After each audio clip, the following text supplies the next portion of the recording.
தினம்தோறும் விளக்கேற்ற நல்ல எண்ணெய் இதயம் நல்லெண்ணெய். கோவை அரசு மருத்துவமனையில் சக்கர நாற்காலி பயன்படுத்துவதற்கு நோயாளிகளிடம் 100 ரூபாய் வசூலிக்கப்படுவதாக எழுந்த புகார் பரபரப்பை ஏற்படுத்தியுள்ளது. மருத்துவமனையில் தினசரி சராசரியாக 9000 பேர் சிகிச்சைக்காக வருகின்றனர். இவர்கள் பெரும்பாலும் ஏழை, நடக்க முடியாத நிலையில் இருப்பவர்கள்.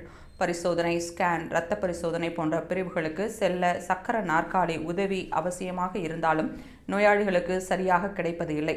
இந்த நிலையில் ஒரு நோயாளியின் மகன் காளிதாஸ் தெரிவிக்கையில், சர்க்கரை நோயால் என் தந்தைக்கு 80 வயதுக்கு மேல் கால் வெட்ட வேண்டிய நிலை ஏற்பட்டது.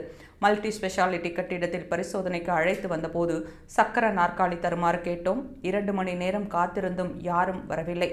பின்னர் ஒரு ஊழியர் 100 ரூபாய் கொடுத்தால் அழைத்துச் செல்வேன் என கூறினார். பணம் கொடுக்க சம்மதித்த போது காத்திருப்பில் உள்ளவர்களை முடித்து பின் வருவேன் என்றார். இதனால் வெறுப்பாகி சிகிச்சையே வேண்டாம் என திரும்பிச் செல்ல வேண்டிய நிலை ஏற்பட்டது என அவர் வேதனையுடன் தெரிவித்தார். இது தொடர்பாக மருத்துவமனை முதல்வர் கீதாஞ்சலி தெரிவிக்கையில், ஊழியர்கள் லஞ்சம் வாங்குவதாக இதுவரை புகார் எதுவும் எங்களிடம் வரவில்லை. புகார் அளிக்கப்பட்டவுடன் உடனடி நடவடிக்கை எடுக்கப்படும்.